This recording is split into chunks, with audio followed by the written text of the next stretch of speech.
This week, we have Kaitlyn Wolfe from Iconic Design and Build.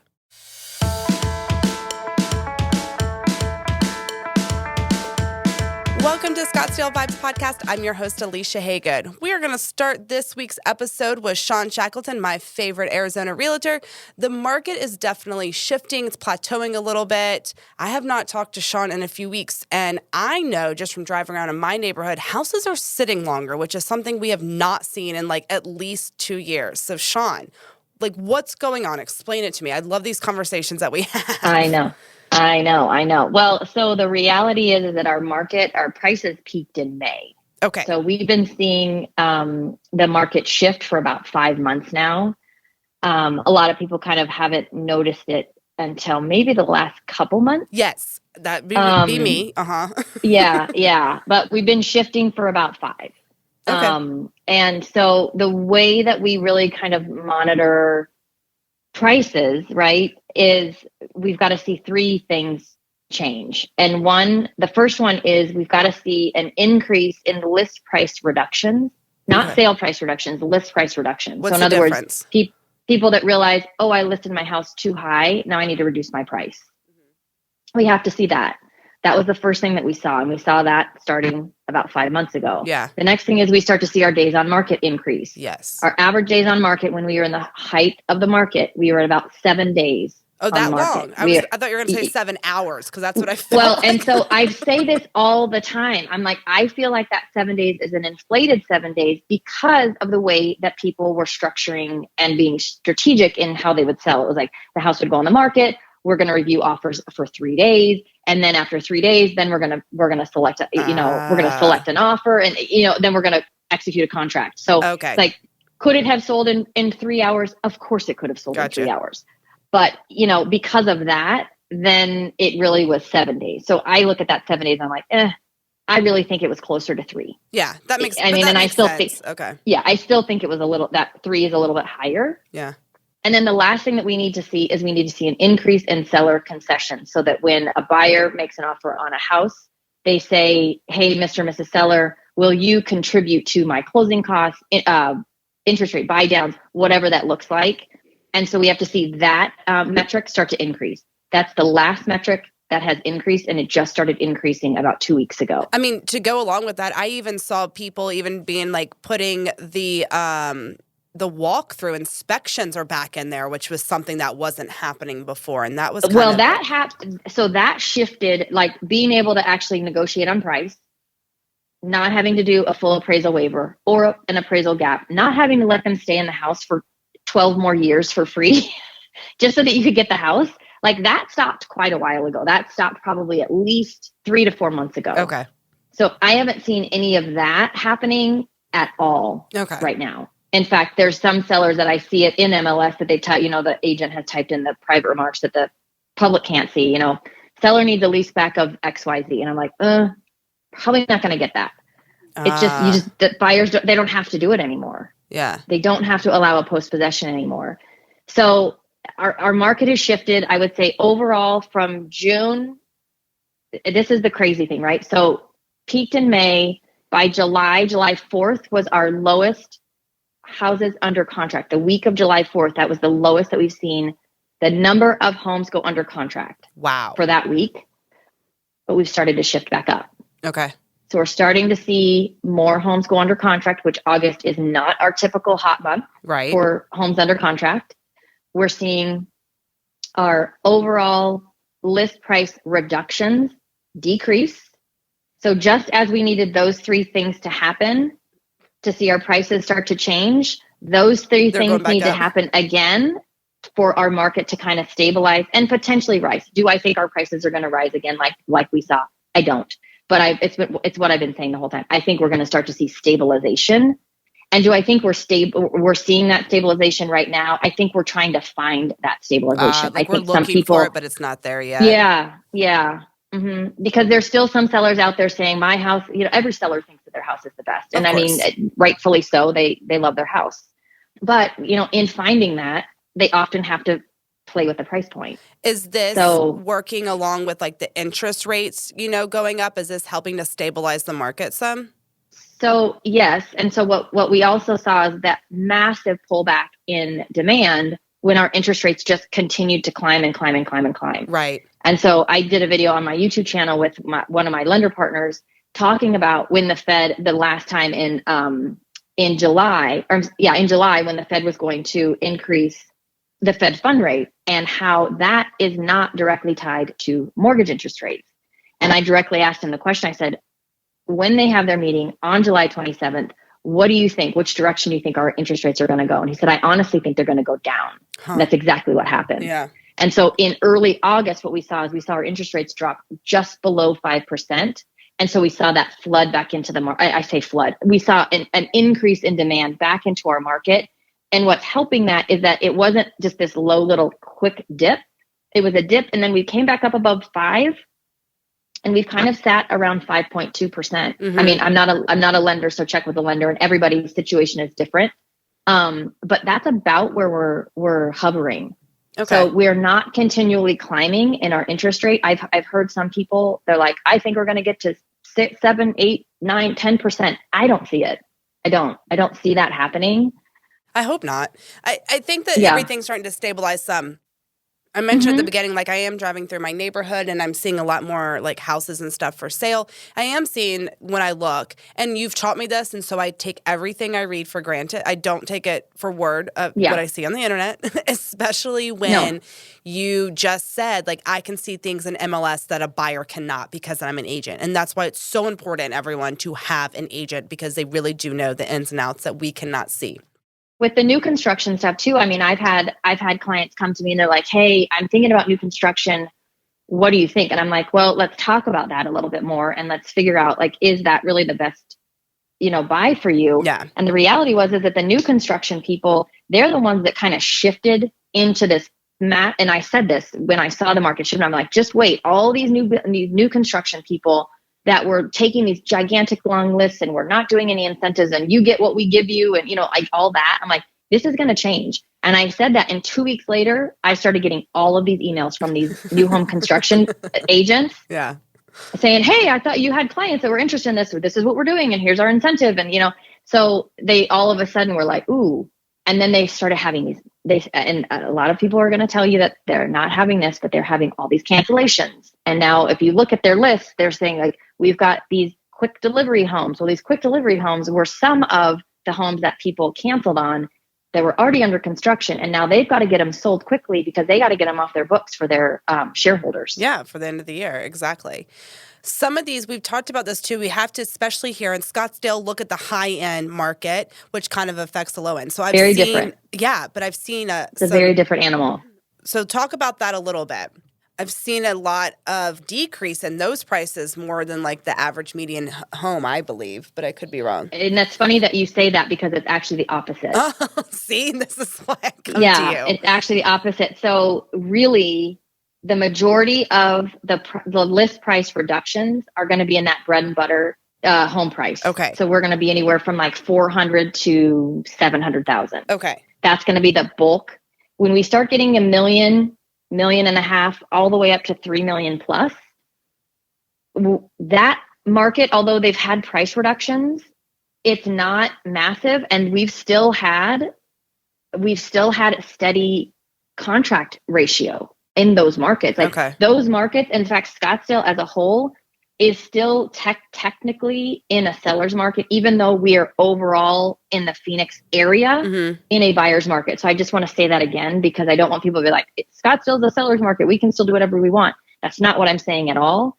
Our demand is a little bit higher. Our luxury price point, it doesn't go off of the interest rates necessarily, because a lot of those people can pay cash. They function and they react based on stocks in the stock market. That's true. And so when the stock market's doing good and corporate profits are doing well, then that market reacts in that direction. And things like that have been positive. Yeah, that's true. Okay, that makes sense. See, this is why I need you, Sean.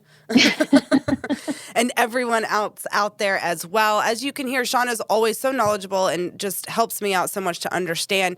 And she does know the market. She knows Scottsdale. She knows the housing market. She has the connections. Go check her out, ShawnShackleton.com. We always have her information in the description of this episode and on our website.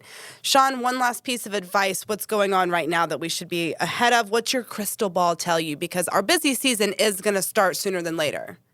It is. And I will tell you that our demand is starting to, again, I say this with caution, right? So no one holds her to her word. Right. Well, no, I mean, our demand is shifting a little bit, and we're seeing some more buyers kind of come out of the woodwork. They're starting to go, oh, okay. They're getting a little bit more buying power back because interest rates have dropped down a little bit. Now they're not at 2%, but understand that was banana town. It was. But our interest rates dropping down a little bit more. Our home price appreciation has dropped down a little bit. So it's giving the buyers a little bit more buying power in the market on top of the ability to negotiate. So I know we're going to end, but the biggest thing is that we've got a lot in our market of these iBuyers, Open Door, OfferPat, all these people that bought up all these houses. And if you want to find a deal, in my opinion, that's where you go.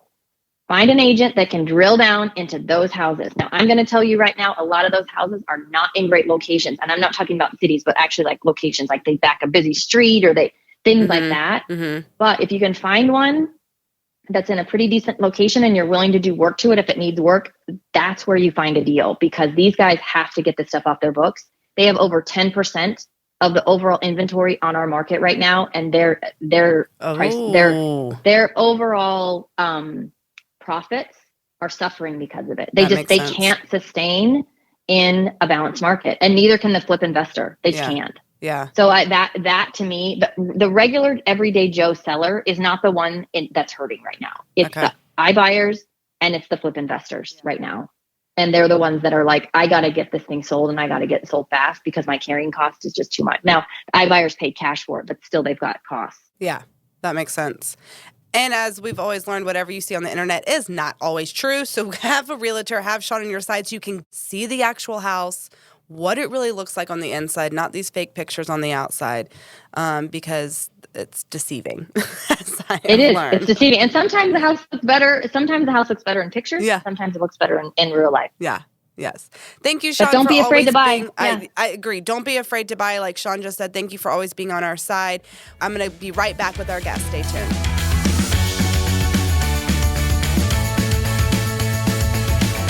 With over 20 years of experience in real estate, Shawn Shackleton and the Shackleton Group is ready for you. Shawn is a well-respected, full-time agent that is always at the forefront of both market trends and market technology. Most importantly, she is a realtor who will listen and always put your needs first. It's no wonder Shawn is named as one of America's top 100 real estate agents. So whether you're buying or selling or need a good neighbor, call Shawn at the Shackleton Group at 480-734-7277 or find them on the web at theshackletongroup.com.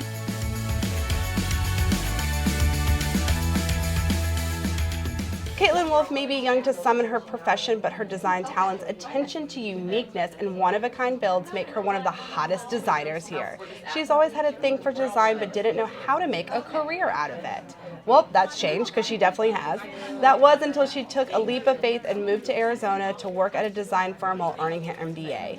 Kaitlyn created her LLC soon after graduation, did small design projects on the side while working for general contractors as their designer. That's when the light bulb went off. Not only could she be an interior designer, I'm going to be a general contractor too, taking over the world. That's exactly what she did, a one-stop shop for contracting and design. And just a short time later, Kaitlyn Wolfe and her business, Iconic Design Plus Build, is the sought-after company for high-end builds and design here in Scottsdale in the Phoenix Valley. Oh my gosh. I mean, you are, like I just asked you, I'm going to call you out for your age. I hope you don't mind. You're 29. You've accomplished so much. I might need to take a breath and a glass of water after that. But seriously, I was reading a lot about you and how you got into this, and you've always had a passion for design. So when did that design bug bite you in life? Yeah. Honestly, since I can remember. I was really little. My dad was an electrical engineer. Okay. And we moved around a lot. I was originally born in Texas, and then when I was 8, we moved to London, England. Very cool. So I just remember we bought this house, and there was no like lighting in the house, and my dad had to like wire everything, and I was in the attic with him, and he was showing me how to like put lighting. You know, I was just like obsessed with it. Yeah. But my parents were just never really, I guess, like encouraged me to do design as a career. Like they were kind of just like, oh, that's a hobby. Like it's kind of just like a creative thing that you can always do on the side. But like, what are you going to do to make money? So even though I was like redecorating my room, you know, twice a year, and I was just obsessed, you know, as I got older, just watching like HGTV, and like it was just all I could do. Like I could just stay up all night thinking about design or watching a design show, and like I just loved it. And so I feel like I just soaked in like as much information as I could and just kind of like incorporated it in my personal life. And then with school, when it was like figuring out, okay, what are you going to do as a career? What are you going to major in? And it wasn't really an option, to be honest. It wasn't like, oh, do you want to go to design school? Like it was just like. Did you even look at design schools? No. I mean, in the back of my mind, I was like, I want to, you know, I knew it. It was just like inside me. And I think I just didn't have a mentor in my life, or I didn't know anyone that was an interior designer. Like I literally just, like I really knew nothing. Yeah. Or there was no like role model in my life that I like looked at, you know, so I just feel like I didn't have an example to see that as an option. So I was like, okay, it's not an option. So when you never saw it, how would you know it was one? Yeah, I mean, I was living in Pennsylvania at the time, so when we left England, we went to a suburb of Philadelphia, and so it was just like, I don't know, East Coast, like people don't hire, at least people that I knew, no one had hired a designer before, so again, it just didn't feel like an option. So with school, it was like, okay, what are you going to major in? What are you going to do to make money? And I really liked science, and so I'm like, okay, I'll go to school for biology. So I ended up getting my bachelor's in biology and neuroscience. Okay. But through college, I was still just I was like refurbishing furniture. Again, I was just like obsessed with my room. My friends were like, can you help me with my room? You know, it was just like a thing that everyone knew that I liked. But again, it was just kind of like a creative hobby. Kaitlyn's good at this. Yeah. So, and then finally it was like, I don't know, a summer from college or something, and my friend from high school had a friend who wanted some help with their home. Like they were moving in together and they wanted to like have someone help design it. So I'm like, sure. So I didn't charge anything, and I just like helped pick out furniture. And then I was like, wow, like I feel like people would actually pay me to do this, you know? And then I was like, why am I not just doing this? Like I think I just got over that fear, and I was just like, I don't care what anyone thinks or you know, especially to getting a biology degree and going to school with bio students that are going to med school and they're prepping for pharmacy, and I'm like, I want to be an interior designer.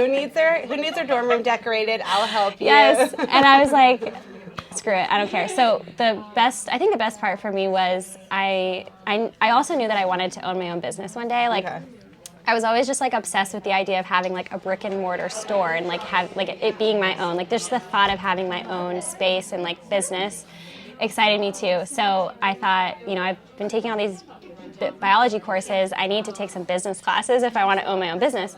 So I applied to get my MBA, and my school in Pennsylvania had a satellite campus in Arizona.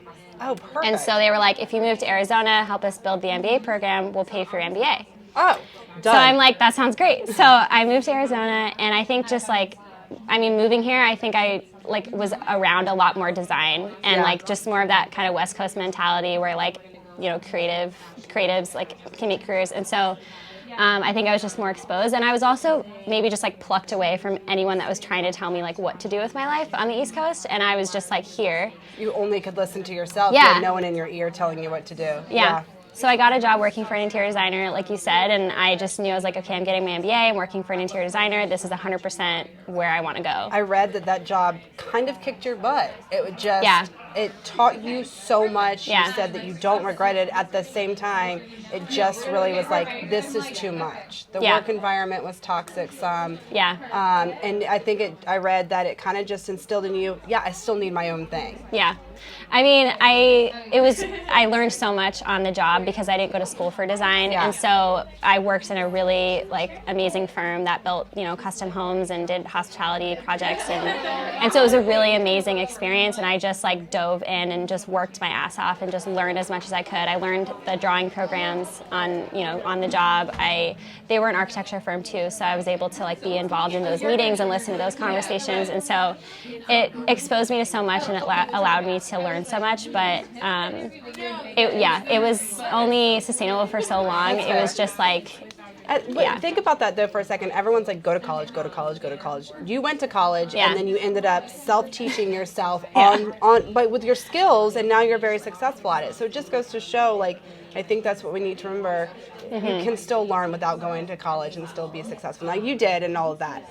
You talked about your travel. You love to travel. Yeah. You love national parks and hiking. I probably have seen you at some. We go every summer. My family and I, we try to hit up a minimum of one every summer. It's always more. Yeah. So I'm with you. You talk about, and I feel like this with all the designers, where you go influences your design. Yeah. So I'm curious to know, do you pick your travels based off of what design inspiration you're looking for, or do your travels inspire your design? Yeah. Well, I have zero time to plan anything for travel, I can tell you. So before you became a hot, popular commodity here, got it. Well, no. So my other half, my fiance, is the travel planner. Okay. So he plans wherever we go. I have no clue where we're going. Anytime we're going somewhere, not that I don't care, but just again, I just have no time. Well, and he's you like, trust him. It's fine. And he supports me, and so like he'll like plan a trip, and he'll like specifically make sure we hit places that he'll know that I want to see. Perfect. Like he'll make sure I go to like the top hotel, the top restaurant, or if we're at a national park, like, I mean, anywhere in nature I get inspiration no matter what kind of nature that is. But I mean, national parks are just kind of another level of, views and just natural beauty. It's crazy. Yeah. I am with you. So he's the planner of where we're going, and then I take that inspiration into whatever I'm doing. So it's kind of a little bit of both, because you never know where you're going. Yeah, I literally, I won't know. I'm like, are we camping, hiking? I literally, he's like, okay, pack this, here's the itinerary. I'm like, okay, where do I need to be tomorrow? Yeah. So that's perfect. And then I get to like disconnect a little bit, Yeah. And we spend time together, so that's the most time. Are you planning a wedding, or is he doing that for you too? Just we're trying to find time to plan that. We've been engaged for 9 months. We're trying to find the time in our lives to make the wedding happen. I'm just gonna see a picture of Bill at the courthouse. You're like, we'll have a party later. Yeah. We'll have a party later. We'll get there. We'll get there. Yeah. Who knows? I love it. Yeah. You've had an LLC. You were always doing side projects. You started working for contractors, and that's when you realized, I've done enough hours. I almost have a contracting license, and you did all of that. That's amazing. You had all this stuff for your LLC, but it was in 2019 that you were like, I have enough business to go out on my own. Yeah. Probably for most people, the worst time for a small business to start. Yeah. Fantastic time if you were an interior designer and contractor, because everyone's at home hating their house and needing to do renovations. It was, I bet that happened quickly for you. So how did you adapt to go full-time and then really just take off as quickly as you all did? Yeah.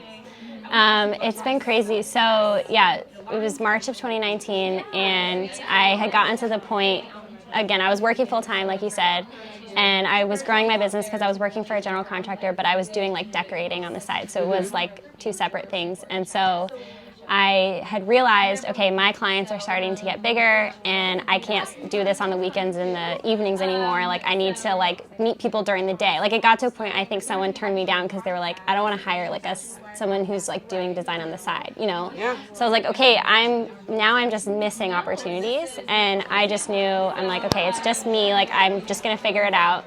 I'll figure it out, and so that's kind of like how I took the leap. I love that, because every small business owner, you have to do that. Yeah. Even for someone like me, like, I had to take the leap to start the podcast. I ended up buying another company to rebrand it to the Podcast 70. It was like, I was so hesitant, but it was like, I too was like missing opportunities. Yeah. And I was losing more by not taking that leap rather than taking that leap. Yeah.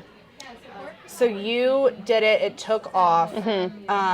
Tell me how you have dealt with the growth. I mean, you are hot right now, and I'm sure you will be. Continue on with the career and everything. How are you dealing with this? And it's such a perfect market for you here in Scottsdale in the Phoenix area.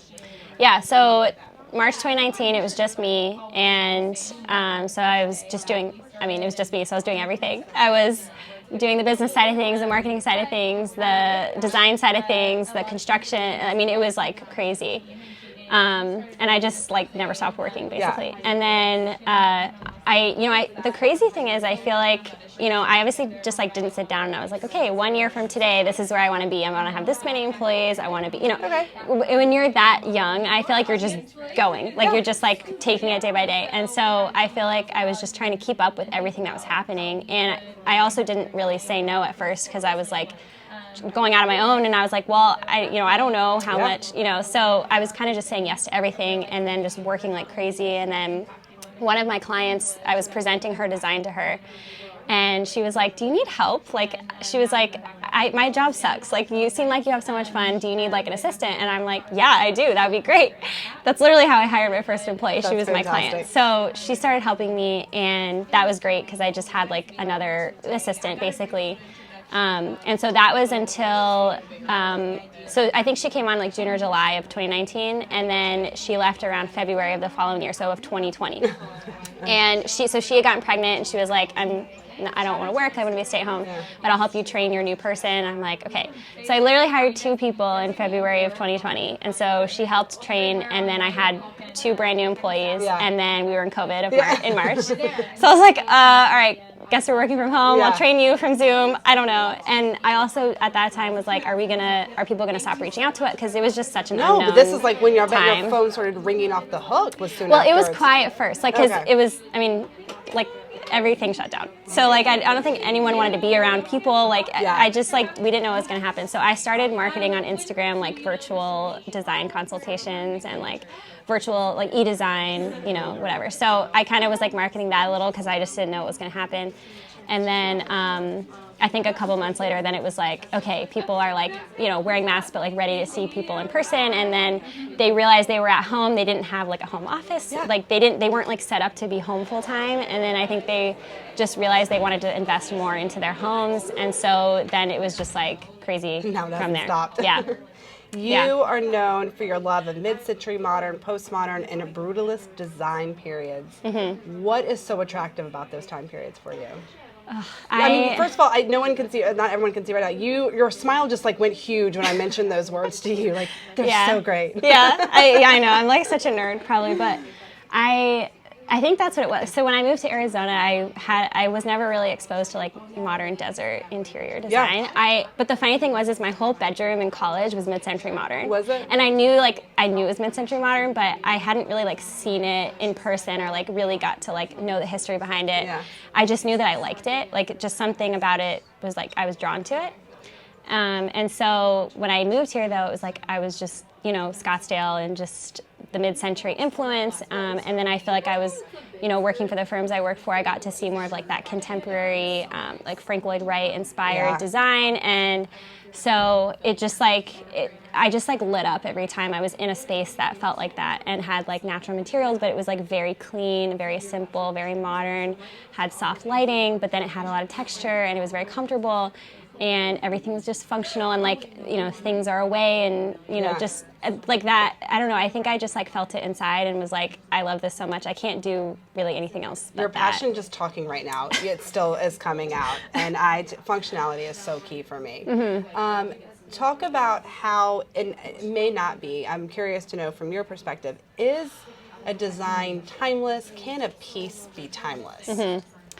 I mean, for me, I'm always looking at like the material. Is it a natural material? I feel like anything that is natural is going to be timeless because it's like connecting with nature. It's the earth, right? So anything that is bringing in like either a natural wood or a concrete or a stone, like I think that those things can be timeless.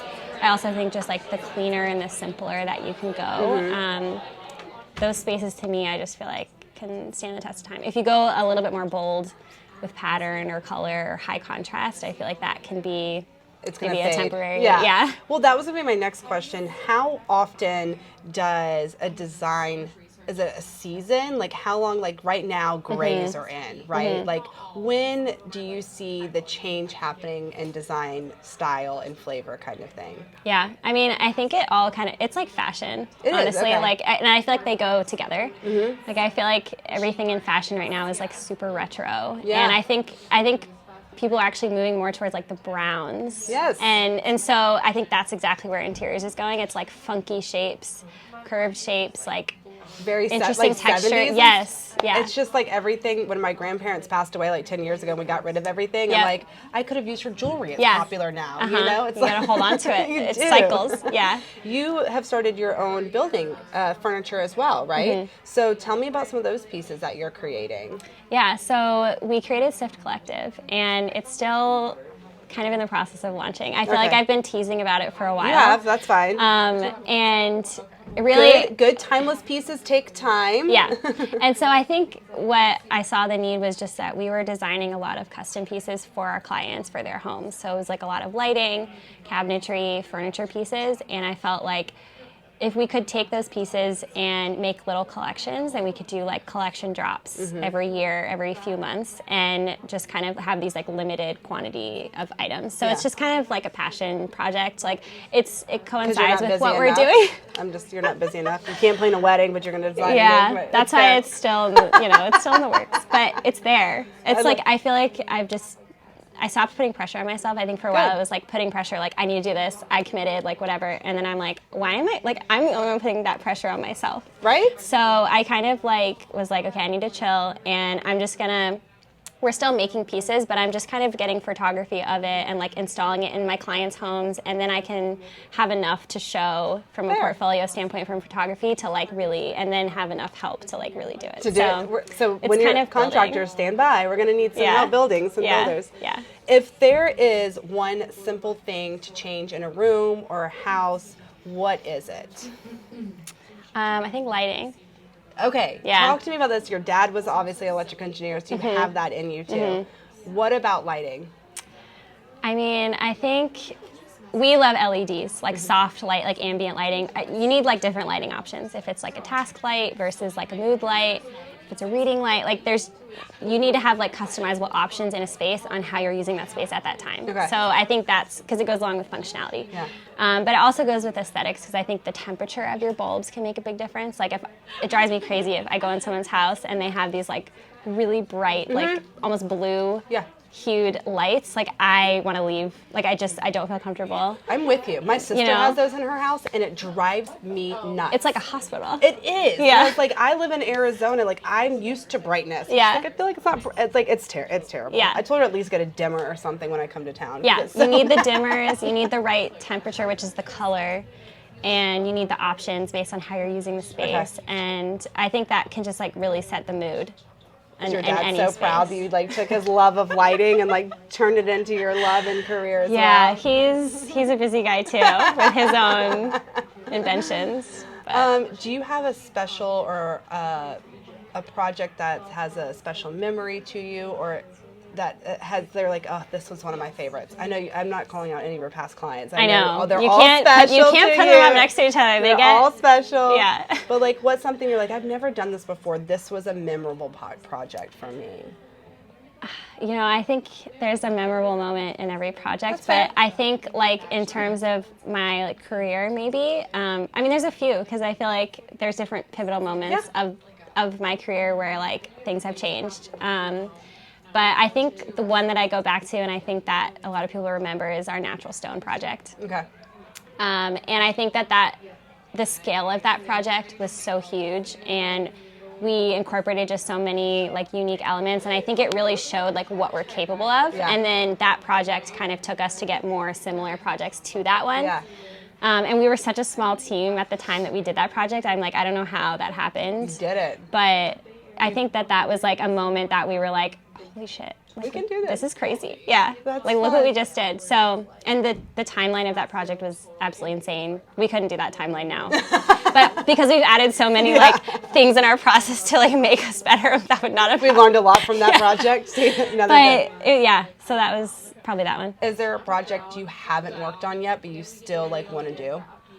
I really want to design a coffee shop. Oh, okay. That's like my dream. Interesting. I'm just waiting for it to... Okay, I know a couple owners. I'll connect you and see what they need. Yeah, I'm obsessed with coffee. I've been to like every coffee shop in town. Anytime I'm in another town, I go to... I'm just like, all I do is research, so I'll do one day. Are you judgy when you go into these places? Are you like absorbed, like, oh, I like this. Oh, that's interesting. Or are you like, oh my God, what are they thinking? I have to like look around when I go into somewhere. I don't like. I wouldn't say like judge. Like I just have my own admiring thoughts. But I also get ideas too. Yeah. So, but yeah. Do you go into like your friends or family's houses and you like when they go to the restroom or the kitchen, you like change something around really quick for them? Only if I designed it. Okay. Then they won't care. They're like, oh yeah, please like fix that. But if it's like their house, I'm not gonna like that. But people do ask me, like they want my opinion anytime I'm at their house. I totally would. I'd invite you over for cocktails and be like, so about, do you like the sit over there? Is it not comfortable? Like I would totally or like I'll bring up one thing and they're like, well now that we're talking about design, I have like 10 questions. So I'm like, okay. And they're like, I'm so sorry. And my fiance's like, she will talk about design all day. She loves it. Fine. Yeah, like he's it's like okay. thankful. Like thank you. You can talk to her. I get it every night. Yeah. Kaitlyn, I think that you're pretty remarkable, and I know the rest of the city and community does too. Like I said, you are like the sought-after designer right now. So you have to choose one, but what is your favorite Scottsdale vibe? Oh, my favorite? Well, Frank Lloyd Wright. Okay, that's a given. Like Taliesin West. I also love Arco Santi. I don't know if this is the answer you're looking for, but just the architecture, the desert contemporary architecture that's just like nestled in the mountain. Yes, to me, so when I moved out here 3 years ago, I would like drive past these places and I'm like, I would drive past it 5 times and be like, oh my gosh, there's a house up there. And it's just, it really is nestled in a natural environment. Yep. I love that. Yep. I don't like the scorpions that they might have. I do judge that. I'm like, I bet they live in a scorpion home up in that mountain, but it looks beautiful. Yeah. When it's like the indoor outdoor. Yes. I love that. Yeah. Kaitlyn, thank you so much. Go check her out, Iconic Design Plus Build. We have her website and everything listed below. I know, I'm so lucky to get you now because I know that you are not going to be around forever to talk to a little person like me. So congratulations on your success at such a young age. Thank you. And you should go get married and have a fun wedding. Yes. Go to a destination wedding so you get a combo vacation and wedding in. Thank you so much for having me. Absolutely.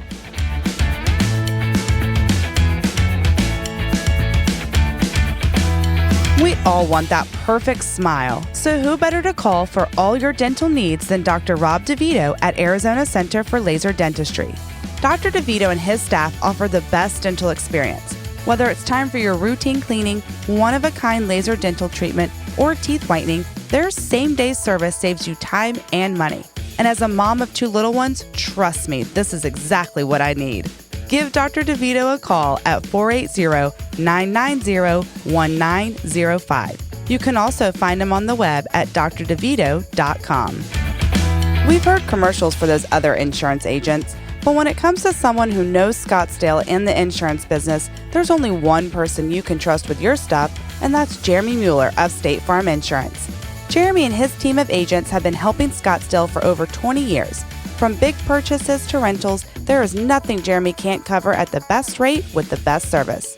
Don't believe me? Then give him a call yourself at 480-515-5523 or find him on the web at jeremymueller.com.